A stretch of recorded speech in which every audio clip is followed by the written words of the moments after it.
बारिश बारिश दूर जाओ, ये नज़म तो हम सबने बचपन में सुनी ही है। लेकिन क्या कभी ये सोचा है कि इस सादा से गीत में कहानी सुनाने का एक मुकम्मल शाहकार छिपा हो सकता है? चलें, आज जरा इसकी गहराई में उतरते हैं। तो असल सवाल तो यही है, क्या ये बस बच्चों का एक गीत है या इसके पीछे कहानी सुनाने की वो गहरी तकनीकें काम कर रही हैं जो बड़ी बड़ी दास्तानों की बुनियाद होती हैं? आएं इसी को समझने की कोशिश करते हैं। देखें, पहली नज़र में तो ये बिल्कुल एक सीधा साधा गीत लगता है, लेकिन अगर गौर करें तो इसकी तहों के अंदर एक पूरा बयानिया छुपा है, जिसकी एक वाज़ेह शुरुआत है, एक दरमियान है और एक ज़बरदस्त इख्तिताम भी है। सारी कहानी की शुरुआत बस इसी एक जुमले से होती है। ये सिर्फ एक ख्वाहिश नहीं, बल्कि कहानी का वो नुक्ता है, आप कह लें इंसाइटिंग इंसिडेंट, जहां से सब कुछ शुरू होता है। ये एक वाज़ेह इल्तिजा है जो हमें सीधा कहानी के मरकजी मसले पर ले आती है। देखें, किसी भी अच्छी कहानी की बुनियाद ना एक कश्मकश पर होती है। एक मकसद होता है और उसके रास्ते में एक रुकावट, और ये नज़म भाई इससे बिल्कुल मुख्तलिफ नहीं है। और यहां तो ये कश्मकश बिल्कुल साफ है। एक तरफ है बारिश यानी हमारे विलन, और दूसरी तरफ है खेलने की ख्वाहिश यानी हमारे हीरो का मकसद।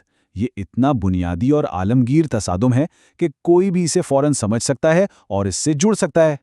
कोई भी अच्छी कहानी अपने किरदारों के दम पर ही तो आगे बढ़ती है ना?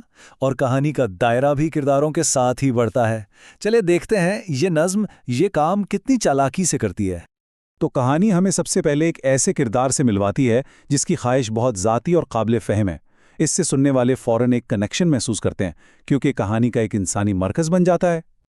और ये रहा हमारा पहला हीरो, छोटा जानी। इसका मकसद बिल्कुल साफ है, वो खेलना चाहता है, और बस यही छोटी सी मासूम सी ख्वाहिश पूरी कहानी को आगे चलाती है। ये कहानी का इंजन बन जाती है। अच्छा, अब यहाँ आती है इस नज़म की असल जहानत। कहानी सिर्फ जानी पर नहीं रुकती, हर नए मिसरे के साथ एक नया किरदार शामिल होता जाता है। जानी, फिर उसका कुत्ता, सुअर, गाय और घोड़ा। ये सिर्फ किरदारों की लिस्ट नहीं है, ये असल में कहानी का दायरा बढ़ाने का तरीका है।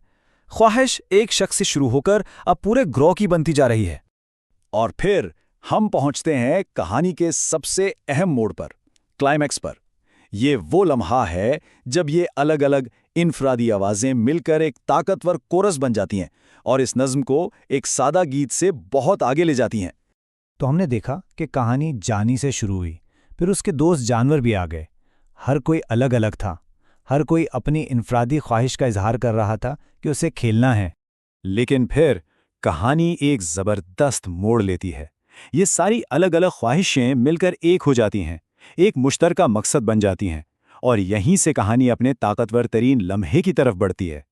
और फिर आती है वो लाइन जो सब कुछ बदल देती है, हम सब खेलना चाहते हैं। बस ये एक जुमला, अब ये सिर्फ जानी की बात नहीं रही, ये एक इज्तिमाई आवाज़ है, एक मुत्तहिदा मुतालबा है। यही तो है इस नज़्म की असल ताकत, इत्तेहाद की। तो सवाल फिर वही है कि आखिर ये छोटी सी नज़्म इतने अरसे से इतनी मकबूल क्यों है?